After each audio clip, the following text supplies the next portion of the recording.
ఈ వారం థియేటర్స్లో రిలీజ్కి వచ్చిన లేటెస్ట్ చిత్రాల్లో కోలీవుడ్ ప్రముఖ సంగీత దర్శకుడు అలాగే హీరో కూడా అయినటువంటి జివి ప్రకాష్ కుమార్ నటించిన చిత్రం ఈ కింగ్స్టన్ కూడా ఒకటి. తమిళ్తో పాటు తెలుగులో కూడా రిలీజ్కి వచ్చిన ఈ చిత్రం ఎలా ఉందో సమీక్షలో చూద్దాం. కథ. కథలోకి వస్తే 1982 సమయంలో తమిళనాట తూవథూర్ అనే తీరపు గ్రామం అక్కడి గ్రామస్తులు ఎన్నటికీ చేపలు వేట చేయలేరు అనే విధంగా శపించబడుతుంది.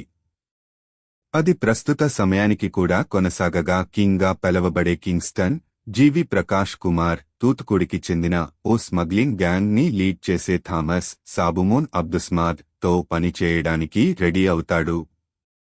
కానీ థామస్ చేస్తుంది మరో స్మగ్లింగ్ అని తెలుసుకొని ఆ పని వదిలేద్దాం అనుకుంటాడు. అలా మళ్లీ తన శపించబడిన సముద్రపు వేటకే వెళ్లాలని డిసైడ్ అవుతాడు. మరి ఆ శాపాన్ని తాను ఛేదించగలిగాడా? అసలు ఆ శాపం వెనుక ఉన్న మిస్టరీ ఏంటి? చివరికి ఏమైంది అనేవి తెలియాలి అంటే ఈ చిత్రాన్ని చూసి తెలుసుకోవాలి. Plus points. ఈ చిత్రంలో పాయింట్ ఒకంత ఇంట్రెస్టింగ్గా అనిపిస్తుంది. కొంచెం ఇంట్రెస్టింగ్ కాన్సెప్ట్ కోరుకునేవారిని ఈ సినిమాలో లైన్ మెప్పించవచ్చు. ఇలా సినిమాలో కొన్ని మూమెంట్స్ వరకు బాగున్నాయి. అలాగే సినిమాలో సెకండ్ హాఫ్లో కొన్ని సీన్స్ బాగున్నాయి. మెయిన్గా సముద్రంలో పలు యాక్షన్ సన్నివేశాలు బాగున్నాయి. వీటితో పాటుగా కొన్ని థ్రిల్లింగ్ ఎలిమెంట్స్ కూడా సినిమాలో అక్కడక్కడ ఇంప్రెస్ చేస్తాయి. అలాగే యంగ్ హీరో జివి ప్రకాష్ కుమార్ మంచి పెర్ఫార్మెన్స్ ని అందించాడు. ఈ సినిమాలో తన రోల్కి బాగా సెట్ అయ్యాడు. అలాగే పలు కీలక సన్నివేశాలలో తన నటన బాగుంది. Minus points. ఈ సినిమాలో డీసెంట్ లైన్ ఉన్నప్పటికీ కథనం నడిపిన విధానం డిజపాయింట్ చేసి తీరుతుంది. చాలా స్లోగా బోర్ కొట్టించే సన్నివేశాలు, నిజానికి అనవసర సన్నివేశాలు అన్నిటినీ ఇరికించి ఈ సినిమాని తెరకెక్కించినట్టుగా అనిపించక మానదు. అలాగే ఫ్లాష్ బ్యాక్ సన్నివేశాలు పదే పదే తరచూ వస్తుండడం కూడా ఆడియన్స్కి చిరాకు తెప్పించేలా ఉంటాయి. దీనితో సినిమా మెయిన్ పాయింట్ కనెక్ట్ అయ్యి ఉండడం అనేది క్రమేపీ తగ్గిపోతుంది. ఇక వీటితో పాటుగా ఈ సినిమాకి కేజీఎఫ్ సినిమా తరహా ట్రీట్మెంట్ కూడా కనిపిస్తుంది.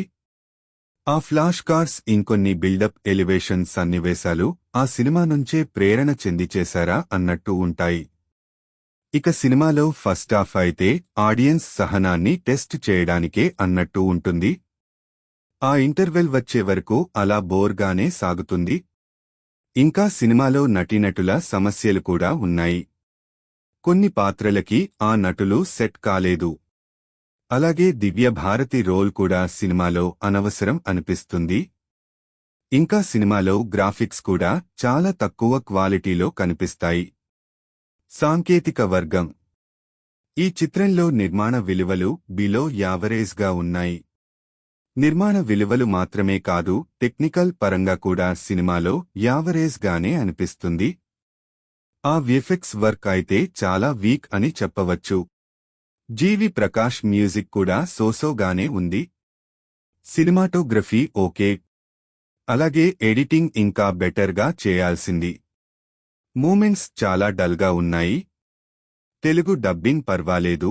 ఇక దర్శకుడు కమల్ ప్రకాష్ విషయానికి వస్తే తన మొదటి సినిమాకి కొంచెం డిఫరెంట్గా ట్రై చేయాలి అనుకున్నారు, కానీ అది బెడిసి కొట్టింది. స్క్రీన్ ప్లే పరంగా తాను ఇంకా హార్డ్ వర్క్ చేయాల్సి ఉంది. కేవలం కొన్ని ఎలిమెంట్స్ వరకు మాత్రమే తాను బాగా హ్యాండిల్ చేయగలిగారు. ఇక మిగతా విషయాల్లో మాత్రం డిజపాయింట్ చేశారు. తీర్పు. ఓవరాల్గా రేఖా చిత్రం తనదైన స్టోరీ టెల్లింగ్తో పాటు గ్రిప్పింగ్ స్క్రీన్ ప్లేతో ప్రేక్షకులను ఆకట్టుకుంటుంది. 80ల నాటి సినిమా షూటింగ్ పరిస్థితులను కళ్లకు కట్టినట్లుగా చూపెట్టారు. ఓ మర్డర్ కేసును ఇలా కూడా ఛేదిస్తారా అనే అంశం ప్రేక్షకులకు కనెక్ట్ అవుతుంది. దీనికి తోడు సాలిడ్ పర్ఫార్మెన్స్లు, టెక్నికల్ టీమ్ బ్రిలియన్స్ పనితనం కలగలిసి ఈ సినిమాను ఆకట్టుకునే మూవీగా నిలిపాయి. అయితే స్లో పేస్ కారణంగా కొన్ని ఆసక్తికరమైన సీన్స్ కూడా రొటీన్గా అనిపిస్తాయి. మిస్టరీ థ్రిల్లర్ చిత్రాలు ఇష్టపడేవారు రేఖా చిత్రం మూవీని ట్రై చేయవచ్చు.